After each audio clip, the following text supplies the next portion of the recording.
এই কাহিনী সমস্ত চরিত্র এবং ঘটনা সম্পূর্ণ কাল্পনিক। বাস্তবে জীবিত বা মৃত কোনো ব্যক্তি অথবা কোনো ঘটনার সাথে এর মিল থাকলে তা সম্পূর্ণ অনিচ্ছাকৃত এবং কাকতালীয়।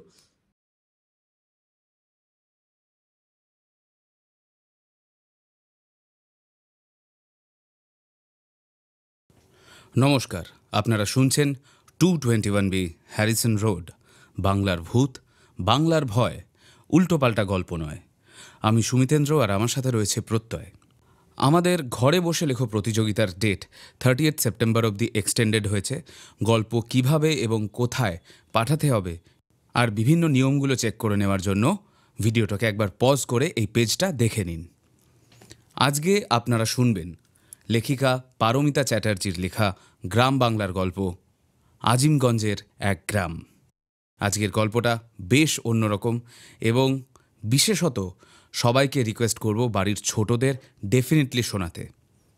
গল্পের বিভিন্ন চরিত্রে রয়েছে নীল, প্রত্যয় আর আমি সুমিতেন্দ্র। আজকের গল্পটা, আজকের পর্বটা খুবই স্পেশাল, কারণ আজ লেখিকা পারমিতা চ্যাটার্জির 25তম গল্প পাবলিশ হচ্ছে 221B হ্যারিসন রোডে। অনেক দিন ধরে আমরা একসাথে কাজ করছি এবং করে আসছি এবং ভবিষ্যতেও করব। তাহলে আর দেরি না করে আজকের গল্পটা শুরু করছি। This video is sponsored by the members of 221B Harrison road.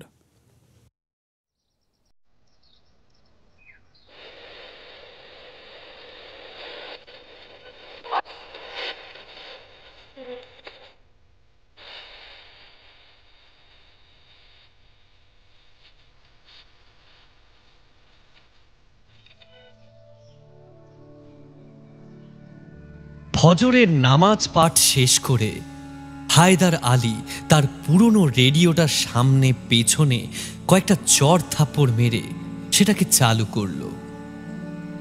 আজ মহালয়া। বাঙালি অবাঙালি প্রায় সমস্ত মানুষই এই শব্দটার সাথে পরিচিত, কারণ বাংলার মানুষের কাছে মহালয়া শুধু একটা উৎসব নয়, এর সাথে জড়িয়ে আছে বাংলার সংস্কৃতি, বাংলার ঐতিহ্য। অথচ আমরা অনেকেই এই মহালয়ার কারণ বা তাৎপর্য সম্পর্কে কিছুই জানি না। এখনকার দিনের কচি কাঁচাদের মধ্যেও আমাদের মতো মহালয়া নিয়ে সেরকম কোনো কৌতূহল দেখা যায় না। মহালয়া শব্দের অর্থ হল মহৎ আশ্রয়। পৌরাণিক মতে ওই দিন আমাদের মৃত পূর্বপুরুষেরা মর্তলোকে আসেন খাদ্য ও জলের আশায়। 12 মাসে মোট 24টা পক্ষের মধ্যে সবচেয়ে গুরুত্বপূর্ণ হল পিতৃপক্ষ ও দেবীপক্ষ। ভাদ্র পূর্ণিমার কৃষ্ণপক্ষের পরের 15 দিন পিতৃপক্ষ। মহালয়ার অমাবস্যায় এই পক্ষের শেষ আর দেবী পক্ষে শুরু। মহালয়ার পরের 15 দিন দেবী পক্ষ, যা শেষ হয় কোজাগরী লক্ষ্মী পুজোর দিন। আমি এখনো পর্যন্ত যত জায়গায় চাকরি করেছি তার মধ্যে এই জায়গাটা আমার মনে সবচেয়ে বেশি দাগ কেটেছে। ধর্ম নিরপেক্ষতা কাকে বলে তার যেন এক জলজ্যান্ত উদাহরণ এই গ্রাম। গ্রামের নাম হেতলপুর। জায়গাটা ওই আজিমগঞ্জের একেবারে কাছে। গ্রামের বেশিরভাগ পরিবারই মুসলমান, অথচ এখানে মানুষজন দুর্গোৎসব যেভাবে পালন করে তা আশেপাশের কোনো গ্রামেই দেখা যায় না। এখানে ব্রাহ্মণ আর মুসলমান পাশাপাশি বসে মায়ের ভোগ খায়। ঈদের দিন হিন্দুদের ঘর থেকে ফল আর মিষ্টির ডালা পাঠানো হয় মুসলমান ভাইদের ঘরে। সে এক মন কাড়া অনুভূতি।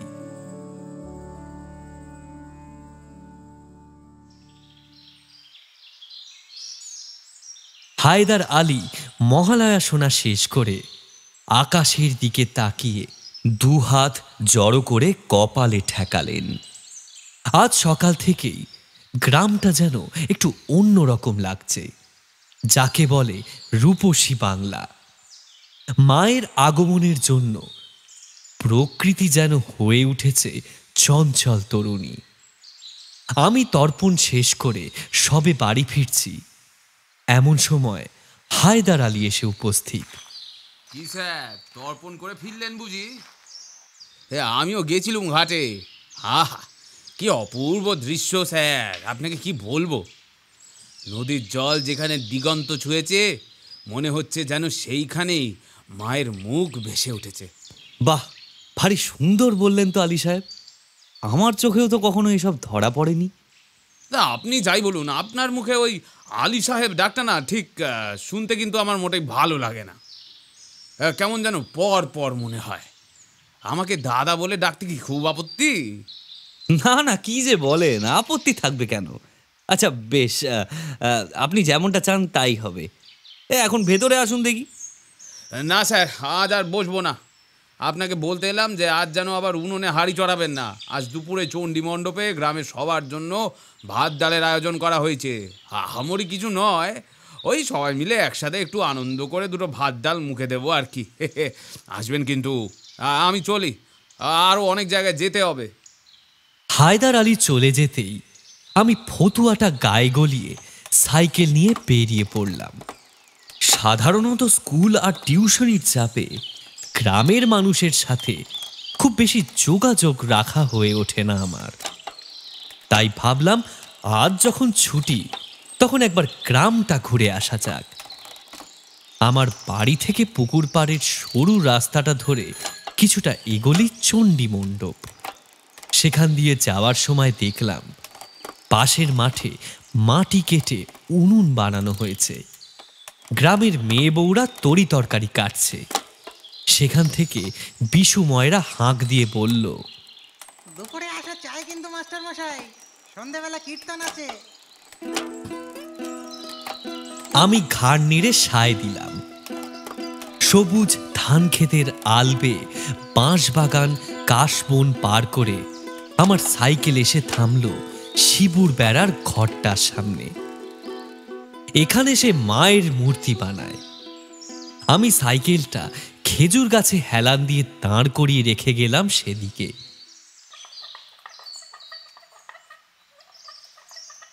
দেখলাম শিবুর ছোট্ট ছেলে বিলুও উপস্থিত আছে সেখানে। কি শিবু, ঠাকুর বানানো কত দূর? ও মাস্টার মশাই, আসুন আসুন, এই তো সবে শেষ। শুধু মায়ের গয়না আর অস্তর পরানো বাকি। তা তোমার ছেলেও বুঝি তোমাকে সাহায্য করে? আর বলবেন না, সকাল থেকে আমার মাথা খারাপ করে দিয়েছে। গণেশ ঠাকুরের মুখ কেন হাতির মতো। আমি এখন মেলা কাজকর্ম ছেড়ে বোঝাতে বসি বলেন? আপনি কিছু একটা বুঝিয়ে একটু শান্ত করুন দেখি। শিবু আমাকে একটা বাঁশের মোড়া এগিয়ে দিল। আমি তাতে গিয়ে বসলাম। তুমি জানতে চাও কেন গণেশ ঠাকুরের মাথা হাতির মতো? হ্যাঁ, বলো না। তাহলে বলি শোনো।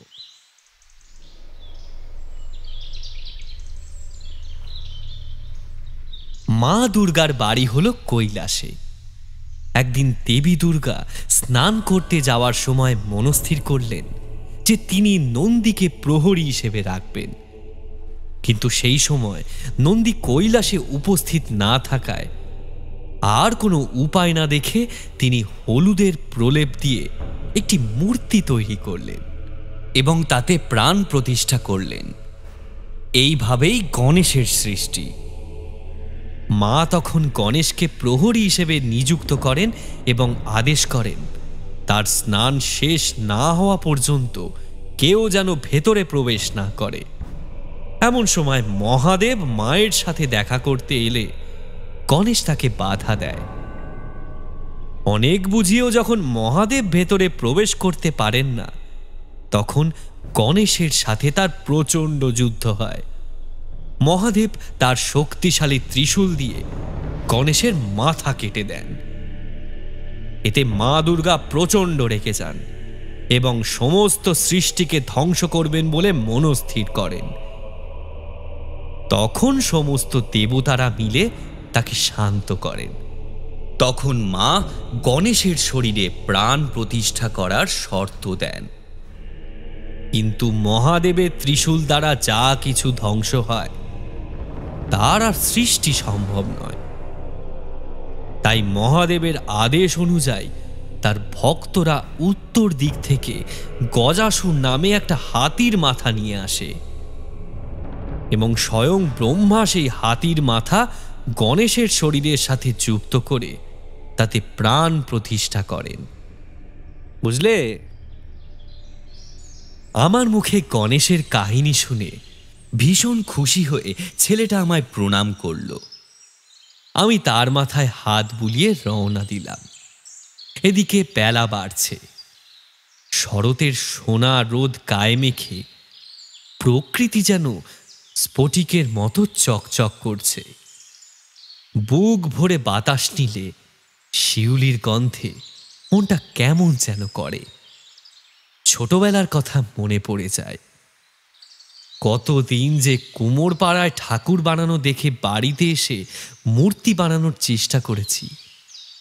পাড়ার ছেলেরা দল বেঁধে পুকুরে নেমে পুজোর জন্য পদ্ম তুলেছি, ঢাকের বাজনার সাথে নেচেছি। তখন একটা জামা কাপড়েই আমাদের 4 দিন পার হয়ে যেত। এইসব নানা কথা ভাবতে ভাবতে এসে উপস্থিত হলাম চণ্ডী মণ্ডপে। দেখলাম সেখানে প্রায় সবাই এসে উপস্থিত হয়েছে। আমাকে আসতে দেখে যশোদানন্দন চক্রবর্তী এগিয়ে এলেন। তিনি গ্রামের রাধা গোবিন্দ মন্দিরে পুজো করেন। আরে আসুন আসুন, এতক্ষণ আপনার কথাই হচ্ছিল। গ্রামের মায়েরা আমার কাছে আবদার করেছে যে আজ তারাই নাকি সবাইকে পরিবেশন করে খাওয়াবে। কি করি বলুন তো? কি আবার করবেন ঠাকুর মশাই, এতে তো চিন্তার কিছু নেই। মায়ের উৎসবে মায়েরাই খাওয়াবে, এ তো ভালো কথা। দেখলেন তো মাস্টার মশাই, শিক্ষার কত গুণ। কেমন সরল কথায় আমার মাথা থেকে 7 মণ বোঝাটা নামিয়ে দিলেন।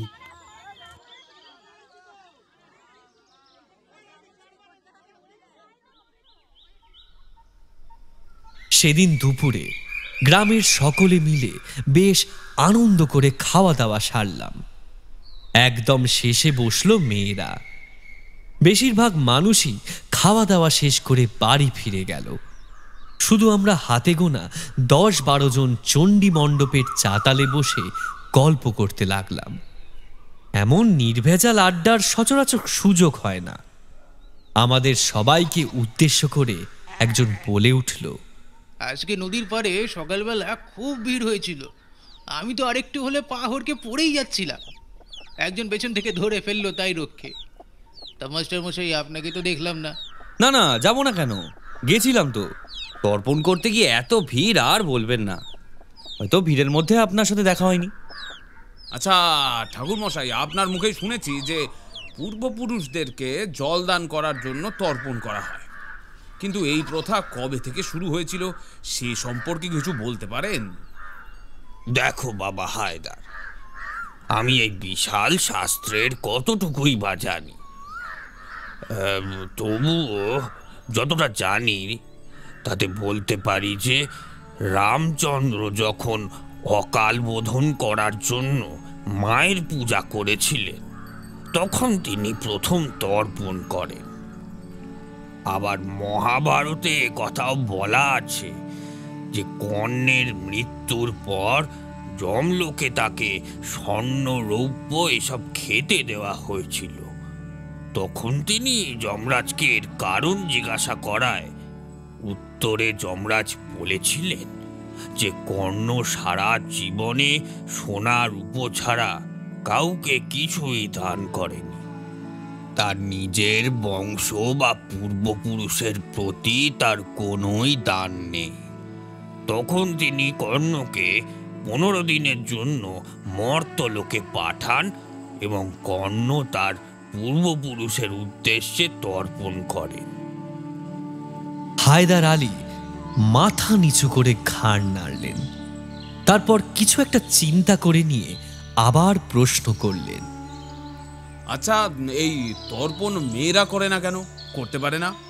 তাদেরও তো পূর্বপুরুষ বলে কিছু আছে নাকি? এ বিষয়ে আমি খুব একটা বেশি কিছু জানি না।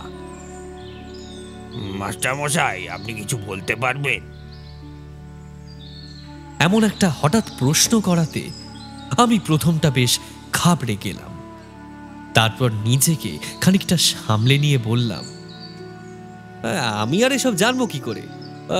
তবে আমার নিজের গ্রামের ঠাকুরমশাইয়ের মুখে শুনেছিলাম যে গরুর পুরাণে নাকি মেয়েদের তর্পণের অধিকারের কথা স্পষ্ট লেখা আছে। তাছাড়া রাজা দশরথের মৃত্যুর পর রামচন্দ্রের অযোধ্যায় অনুপস্থিতির কারণে দেবী সীতা তার পিণ্ড দান করেছিলেন। তবে আমার মনে হয় এগুলো সব কাল্পনিক কাহিনী। মহালয়ার তর্পণের তাৎপর্য আমার কাছে একেবারে আলাদা।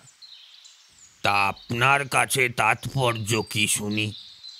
দেখুন ঠাকুরমশাই, পূর্বপুরুষ বলতে আমরা সাধারণত আমাদের মৃত বাবা মায়ের উদ্দেশ্যেই তর্পণ করে থাকি। তাই আমার মনে হয় নিজের গর্ভধারিণী মা আর জন্মদাতা পিতার আরাধনা না করে কোনো দেবতার পুজোই সফল হয় না। তাই এই তর্পণ। আমি তর্পণ বলতে এটাই বুঝি। খাসা বললেন মাস্টারমশাই। মনে যদি ভক্তি আর বিশ্বাস থাকে তাহলে শাস্ত্রের প্রয়োজন পড়ে না। কারণ ভক্তিবিহীন জ্ঞান কোনো কাজেই আসে না। সবার সাথে বিস্তর ধর্ম কথা আলোচনার পর আমি আমার বাড়ির উদ্দেশ্যে রওনা হলাম। আজ আড্ডায় নিজের গ্রামের ঠাকুরমশাইয়ের কথা বলতেই নিজের দেশের বাড়ির জন্য মনের ভেতরটা কেমন যেন মোচড় দিয়ে উঠল। আমাদের দেশের বাড়ির গ্রামখানা মানেই নদীর পাড়, সবুজ মাঠ, বাঁশবাগান, ধানের আল, নিকানো উঠোনের গন্ধ, ঢেকিতে ধান ভাঙার শব্দ, আরও কত কিছু।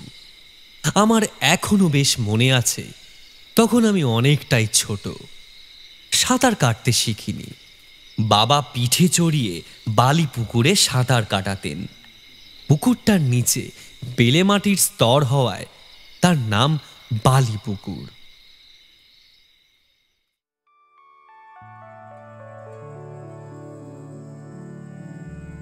পরের দিন স্কুল যেতেই হেডমাস্টার মশাই খবর দিলেন আজ বিকেলে বুড়ো শিবতলায় দুর্গাপুজো নিয়ে কি সব যেন মিটিং আছে।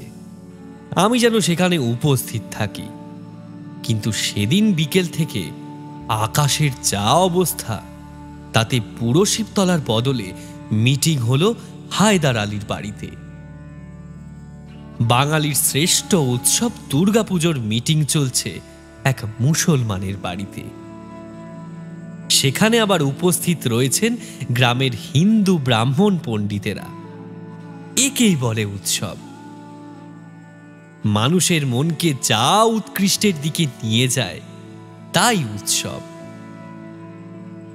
আর মানুষ যা ধারণ করে বেঁচে থাকে তাই ধর্ম। এছাড়া আলাদা করে ধর্মর কোনো ব্যাখ্যায় আমি বিশ্বাসী নই। হায়দার আলীর ছোট্ট মাটির ঘরটার মাঝখানের হ্যারিকেনের আলো জ্বালিয়ে গোল করে আমরা বসে আছি। ঘরের আকার যতই ছোট হোক, মানুষটার মনটা কিন্তু আকাশের মতো বড়। শালপাতার বাটিতে মুড়ি আর বেগুনি দিয়ে আপ্যায়ন করা হলো সবাইকে। তারপর অ্যালুমিনিয়ামের ছোট ছোট গ্লাসে চা। অবশ্য যশোদানন্দন চক্রবর্তী, মানে যিনি গ্রামের সবচেয়ে প্রবীণ পুরোহিত, তাকে চা দেওয়া হয়েছিল মাটির ভারে। এ কি হায়দার, তোমাদের সবার জন্য একরকম ব্যবস্থা আর আমার জন্য আলাদা কেন? ঠিক বুঝলাম না, কিছু কি ভুল করলাম নাকি? তোমাদের সবার জন্য গেলা আসার আমার বেলায় মাটির ভার, জানি আর খুব বেশি দিন আমার হাতে নেই। তা বলে এখনই এই বুড়ো বাপটাকে তোমাদের থেকে আলাদা করে দিলে? হ্যাঁ, না না, এটা কি বলছেন ঠাকুরমশাই? আপনি আমাদের অভিভাবক, পিতৃতুল্য।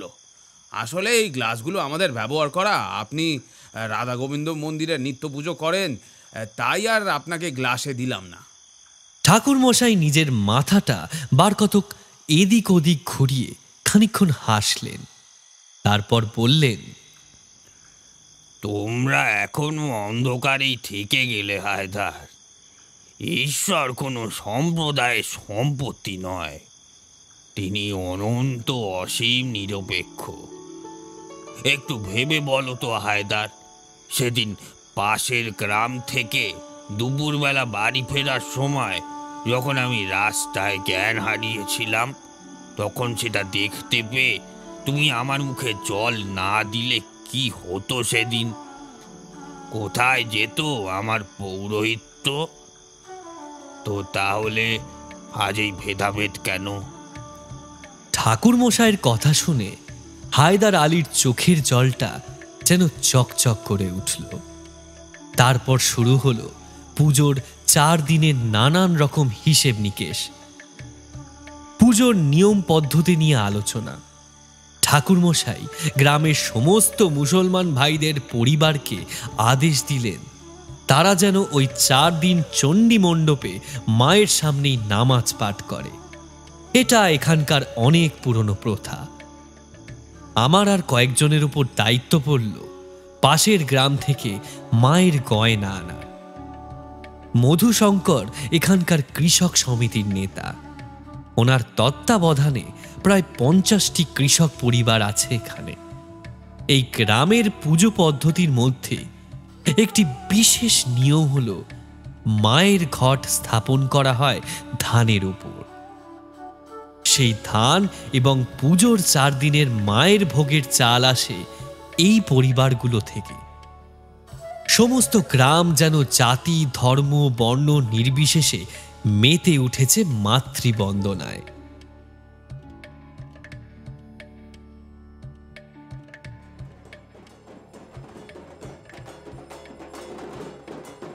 কাল মহাষষ্ঠী। মায়ের সাজ সমাপ্ত। মায়ের মূর্তি ঢাকা রয়েছে সাদা কাপড়ে। কাল চক্ষুদান ও প্রাণ প্রতিষ্ঠার পরে মায়ের দর্শন মিলবে। মায়ের মুখ দেখা যাক আর না যাক, কচিকাচাদের আনন্দ তো আর থেমে থাকে না। আমিও সন্ধ্যাবেলা পায়ে পায়ে গিয়ে হাজির হলাম সেখানে। দেখলাম ঠাকুর মশাই সহ আরো কিছু মানুষ উপস্থিত আছেন সেখানে। মায়ের মূর্তির সামনে বসে কিছু একটা নিয়ে আলোচনা করছিলেন তারা। আসুন আসুন, আর একটা রাতের অপেক্ষা। সময় যেন আর কাটতেই চাইছে না। মা মণ্ডপে চলে এলে তাকে ছেড়ে আর ঘরে মন টেকে না। তাই এখানে বসেই সবার সাথে মায়ের কথাই বলছিলাম। তা আলোচনা থামালেন কেন? আসলে ওরা সবাই মায়ের আবির্ভাবের কথা জানতে চাইছিল। এটা আর এমন কি? এ তো সবাই জানে যে মায়ের আবির্ভাব হয়েছিল মহিষাসুর বধের জন্য। সেটা ঠিকই বলেছেন, মার্কণ্ডেয় পুরাণে তেমনটাই বলা আছে, আর আমরাও এটাই জানি। কিন্তু অন্যান্য পুরাণে মায়ের নাম এবং আবির্ভাবের তাৎপর্য ব্যাখ্যা করা আছে। তাই নাকি? এসব তো জানা ছিল না। এই সমস্ত সৃষ্টির কতটুকুই বা আমরা জানি। বেশ, তাহলে শোনান আমাদের মায়ের সেসব রূপের কথা, আমরাও শুনে ধন্য হই। ঠাকুর মশাই মায়ের মূর্তির দিকে তাকিয়ে দুহাত জড়ো করে একবার কপালে ঠেকালেন। তারপর বলতে শুরু করলেন। স্কন্ধ পুরাণে বলা আছে, অতি দুর্গম দৈত্যকে বধ করে দেবী দুর্গা নামে পরিচিত হন। তিনি ভক্তকে দুর্গতি থেকে রক্ষা করেন, তাই তিনি দুর্গতি নাশিনী। আবার ব্রহ্মবৈবর্ত পুরাণে মা নারায়ণী নামে পূজিতা। শ্রী শ্রী চণ্ডী পুরাণে মা নিজে ইচ্ছা প্রকাশ করে বলেছিলেন, দুর্গম অসুরকে বধ করে আমি দুর্গা নামে খ্যাত হব। আবার দেবী পুরাণে মাকে বলা হয় দুর্গের অধিষ্ঠাত্রী দেবী দুর্গেশ্বরী। উপনিষদে মাকে প্রথম উমা রূপে আমরা জানি। সেখানে মা পর্বত হিমবতের কন্যা হৈমবতী। আজ বাংলার প্রতিটা ঘরে আদরের উমা তিনি। বাবা, মায়ের এত রূপের কথা তো জানাই ছিল না। সত্যি ঠাকুরমশাই, আপনার মুখে যত এসব শুনছি তত যেন মুগ্ধ হয়ে যাচ্ছি। এখানেই সবটা শেষ নয়, এরপর আরও আছে। পদ্ম পুরাণে মায়ের সাথে মিলে যান বৈদিক দেবীরাত্রি। তবে এগুলোর মধ্যে সবচেয়ে পুরনো হলো তৈত্রেয়ী আরণ্যক। সেখানে কিন্তু মা দুর্গা নামেই আবির্ভূতা। আচ্ছা ঠাকুরমশাই, আপনার কাছে এসব কথা শুনে একটা প্রশ্ন আমার মনে বারবার উঁকি মারছে। দেখুন, আপনি তো এত পুরাণের উল্লেখ করলেন, আমরা বেশিরভাগ মানুষই এসব কিছুই জানতাম না। কিন্তু এসব পুরাণের আগেও বেদের রচনা হয়। বেদের নাম তো আমরা প্রায় সবাই জানি, তার সেখানে মায়ের কি রূপ? জানলে অবাক হবেন, বেদে মায়ের কোনো উল্লেখ নেই। কারণ মা কোনো বৈদিক দেবী নন। আমাদের ভারতে আর্য সভ্যতা পুরুষতান্ত্রিক হলেও অনার্য সভ্যতা ছিল মাতৃতান্ত্রিক। আর দেবী দুর্গা এই অনার্য সভ্যতা থেকেই ধীরে ধীরে রূপ পেয়েছেন পুজো করা ব্যাপারটায় অনার্য সংস্কৃতি তন্ত্র থেকে এসেছে। এখন অবশ্য মায়ের পুজোয় কিছু বৈদিক আচার মিলে থাকলেও প্রথমে এই পুজোয় তান্ত্রিক ধারাই প্রাধান্য ছিল।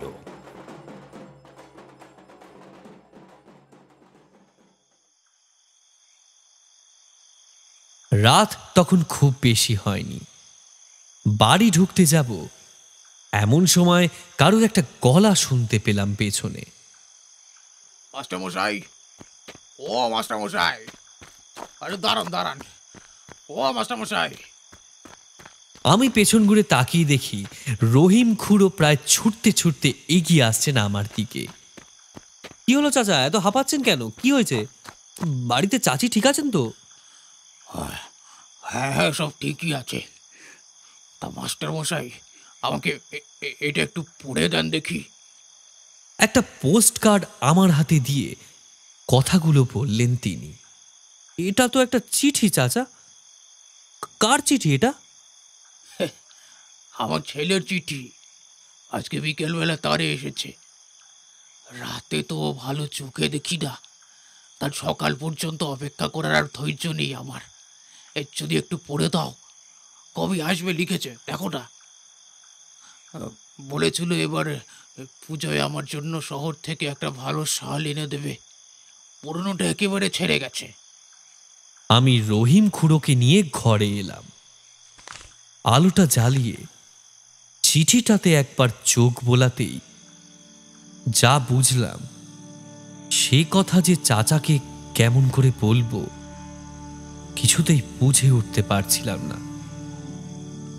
কি মাস্টার, এ কি লিখেছে চিঠিতে? কবে আসবে গো ছেলেটা? সারা গ্রাম যখন পুজোর গন্ধে ভাসছে, তখন এই বৃদ্ধ পিতার মনে আঘাত দিতে আমার মন চাইল না। সত্যি কথাটা আমি কিছুতেই তাকে বলতে পারবো না। তাতে আমি লক্ষ পাপে ডুবতেও রাজি। কারোর মনে একটু আনন্দ, একটু শান্তি দেওয়ার মতো পুণ্য আর কিসে আছে? আমি তাকে বললাম, চাচা, তোমার ছেলে এখানে আসার জন্য প্রস্তুত হয়েছিল। তোমার আর চাচির জন্য তার খুব মন খারাপ লাগে। আসলে কাজের জায়গা, তার দায়িত্ব অনেক বেড়ে গেছে বুঝলে, তাই এবার ছুটি পাইনি। ছুটি পেলে সে যখন আসবে তখন তোমার জন্য শাল নিয়ে আসবে বলেছে। আমার কথা শুনে রহিম চাচার মুখে যেন হঠাৎ একরাশ কালো মেঘ জমা হলো। চোখের জল গাল বেয়ে গড়িয়ে পড়তে লাগলো। আমি তার হাত দুটো ধরে বললাম, তোমার ছেলে আসেনি তো কি হয়েছে চাচা? সে ছুটি পেলে ঠিক আসবে। তুমি তোমার এই ছেলেকে নিয়েই না হয় এবারের পুজো কাটালে। রহিম চাচা আমার মাথায় তার দু হাত রেখে আশীর্বাদ করলেন। গলায় ঝোলানো কাপড়ের টুকরোটা দিয়ে চোখ মুছতে মুছতে তিনি বিদায় নিলেন। আমি হাতে ধরে থাকা চিঠিটার দিকে একবার চোখ বুলালাম। সেখানে স্পষ্ট লেখা আছে, রহিম চাচার ছেলে এবার নয়, হয়তো আর কোনোদিনই ফিরবে না তার কাছে। শহরে সে অন্য জীবন বেছে নিয়েছে।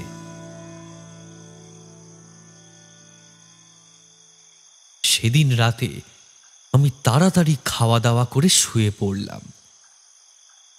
পরের দিন সকাল সকাল আমাকে যেতে হবে স্টেশনে।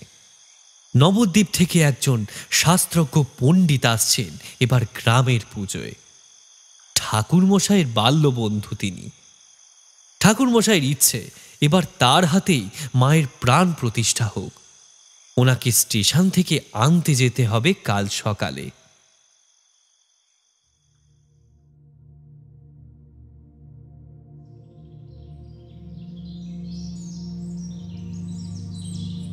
আজ সকালটা ভারী সুন্দর। সূর্যের রক্তিম আভা ধীরে ধীরে ছড়িয়ে পড়ছে সারা গ্রামে। পাখপাখালির ডাক আর ঠান্ডা বাতাসের সাথে চণ্ডী মণ্ডপ থেকে ভেসে আসছে আগমনীর গান। আমি বিছানা ছেড়ে জানালার পাশে এসে দাঁড়ালাম। উঠোনে শিউলি ফুলের গন্ধটা যেন ধীর পায়ে চড়ে বেড়াচ্ছে আমার ঘরের ভেতরে। মনটা যেন পূর্ণতার আনন্দে ভরে উঠেছে। এই পূর্ণতা যে কিসের সেটা অবশ্য বলতে পারবো না। আমি তাড়াতাড়ি স্নান সেরে স্টেশনের দিকে রওনা হলাম।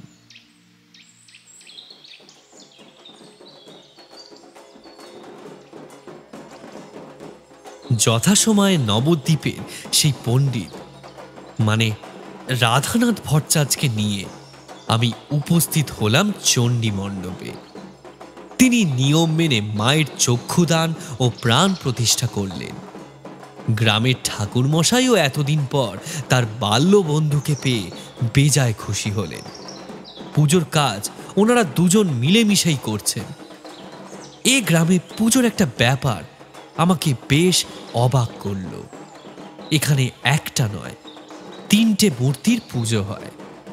আমি দেখলাম মায়ের মূর্তির দুপাশে আরো 2টো দেবী মূর্তি রাখা আছে। এমনটা আর কোথাও দেখেছি বলে মনে পড়ে না। আমি যে ওই মূর্তি দুটো দেখে বেশ অবাক হয়েছি, আর এই সম্পর্কে আমার যে কোনো ধারণা নেই সেটা মনে হয় ঠাকুর মশাই বেশ বুঝতে পেরেছিলেন। মাস্টার মশাই, আপনার মনে কিছু প্রশ্ন ঘোরাফেরা করছে বলে মনে হচ্ছে। ঠিকই ধরেছেন। মায়ের মূর্তির দুপাশে ওই 2টো দেবী মূর্তি কিসের ঠাকুর মশাই? এর আগে তো কোথাও এমন দেখিনি। দেখেননি আর হয়তো কোথাও দেখবেনও না, কারণ এ নিয়ম একমাত্র এখানেই পালন করা হয়। মায়ের বাঁদিকে ইনি হলেন বনদেবী। মানুষ যখন কৃষিকাজ শেখেনি তখন মানুষ বড় দুর্গার পুজো করত। এই পুজোয় শ্যাওড়া গাছের পুজো হয়। আর মায়ের ডান দিকের শস্য দেবী মা শাকম্ভরী। মানুষ কৃষিকাজ শেখার পর এই দেবীর পূজা করতে শুরু করে। এই দুটোই মা দুর্গারই আরেক রূপ। মায়ের পুজোর সাথে আগে কৃষিকাজের সম্পর্ক ছিল? এ তো একেবারে নতুন জিনিস শোনালেন আপনি। ছিল নয়, আজও আছে। আজ আপনারা যাকে কুমারী পুজো বলেন সেটা হলো আসলে কৃষি ভিত্তিক সভ্যতার উর্বরতা আর শক্তি পুজোর রূপক ধর্মীয় আচার। আবার প্রত্যেক নারীর মধ্যেই মা বিরাজমান, সেটা বোঝাবার জন্য এই পুজো করা হয়। সেই কারণেই হয়তো মায়ের পুজো পতিতালয়ের মাটি ছাড়া হয় না। বেলা বাড়ার সাথে সাথে মণ্ডপে মানুষের ভিড় বাড়তে থাকলো। গ্রামের মেয়ে বউরা ফুল ফল মিষ্টি দিয়ে ডালি সাজিয়ে মায়ের পুজো দিতে এসেছে। মণ্ডপের এক কোণায় সন্ধি পুজোর 108টা পদ্ম ফুল যেন সময় মতো জোগাড় হয়ে যায়, তাই নিয়ে কয়েকজনের মধ্যে আলোচনা একেবারে তুঙ্গে উঠেছে। সন্ধি পুজোর কথা কানে আসতেই আমার মায়ের কথা মনে পড়ে যায়। ছোটবেলায় মা যখন পাড়ার মণ্ডপে পদ্ম ফুলের পাপড়ি ছাড়াতেন, তখন আমিও যেতাম মায়ের সাথে। মায়ের মুখে শুনেছিলাম যে সন্ধি পুজোয় মাকে দুর্গা নয়, চামুণ্ডা রূপে পুজো করা হয়, কারণ এই সময় নাকি তিনি চামুণ্ডা রূপে চণ্ড আর মুন্ডুকে বধ করেছিলেন।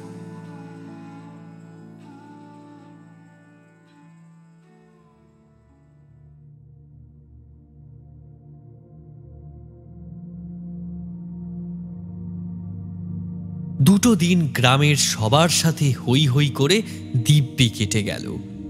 সারাদিন আনন্দ, দেদার আড্ডা, মায়ের ভোগ খাওয়া সে এক মহাযজ্ঞ যেন।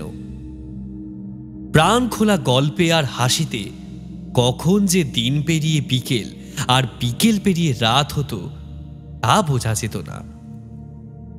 কারোর মতে সুরত রাজা প্রথম শরৎকালে বাংলায় মায়ের পুজো করেন, আবার কারুর মতে রাজা কংস নারায়ণ প্রথমেই পুজো করেন বাংলায়। কেউ কেউ আবার আগেকার দিনে এই পুজো কেমন হতো সেই নিয়ে বিস্তর আলোচনায় ব্যস্ত। কিন্তু পুজোর গন্ডগোল বাঁধল অষ্টমীর দিন সকালে। হায়দার আলীর 6 বছরের ছোট মেয়েটাকে এবার কুমারী পুজোর জন্য নির্বাচন করা হয়েছে। শাস্ত্রমতে 6 বছর বয়স হওয়ার এবারের কুমোরীর নাম উমা। রাধানাথ ভট্টাচার্য চণ্ডী মণ্ডপে পা দিয়ে একেবারে যেন গর্জে উঠলেন। এ কি অনাচার! মায়ের কুমারী রূপের পুজো নেবে মুসলমানের মেয়ে! কিরে যশোদা, তোর বিচার বুদ্ধি কি একেবারে লোপ পেয়েছে? একেবারে ম্লেচ্ছ হয়ে গেছিস দেখছি তুই। এসব কি বলছিস বলতো রাধানাথ? মায়ের কি কোনো জাত হয় রে? আমি নবদ্বীপের উচ্চ মার্গের শাস্ত্রজ্ঞ পণ্ডিতদের মধ্যে একজন। তুই শেখাবি আমাকে কোনটা ঠিক আর কোনটা ভুল? এই পুজোয় থাকা আমার পক্ষে সম্ভব না।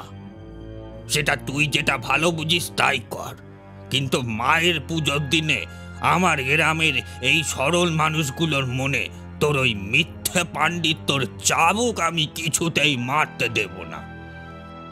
এই 2 দিনে রাধানাথ ঠাকুরের সাথে আমার পরিচয়টা বেশ ঘন হয়েছে। আমার দিকে হনহন করে এগিয়ে এসে তিনি বললেন, কি মাস্টার মশাই, আপনার মতো একজন শিক্ষিত মানুষ গ্রামে থাকতে এত বড় ভুল হয় কি করে? স্বামী বিবেকানন্দের মতো ধর্মপুত্রের দেশে ধর্ম বিষয়ে নিজেকে ওনার থেকে বেশি শিক্ষিত ভাবি কি করে বলুন তো? তার মানে কি বলতে চান? আপনি হয়তো জানেন না, বা আমরা অনেকেই জানি না, যে স্বামীজি কিন্তু প্রথম একজন 4 বছরের মুসলমান মেয়েকেই কুমারী রূপে পূজা করেছিলেন।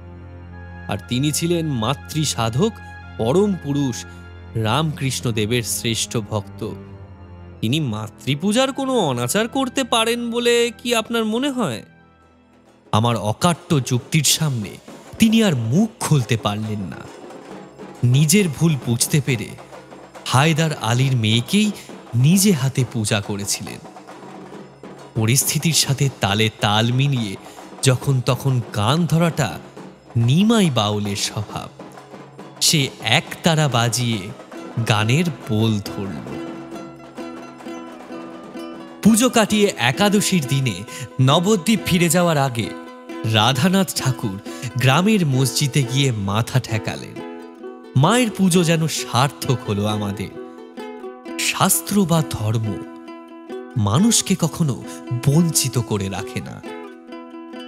সে হয় বয়ে চলা নদীর মতো, যে ডুব দেয় সেই শান্তি পায়। উৎসবের আলোয় ঘুচে যাক মানুষের মনের সমস্ত অন্ধকার। প্রতিটি দুর্গোৎসব হয়ে উঠুক সাম্প্রদায়িক মিলন ক্ষেত্র, জগৎ মাতার আঁচলে ঠাঁই পাক তার সকল সন্তান।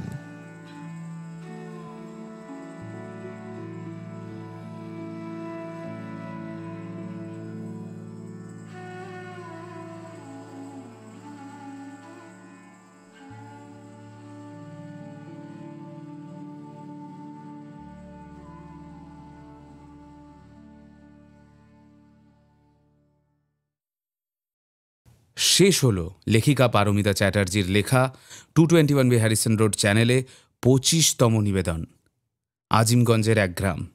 এই গল্পটা একটু অন্যরকম এবং সামনে পুজো আসছে, তাই আমরা এই গল্পটা করলাম।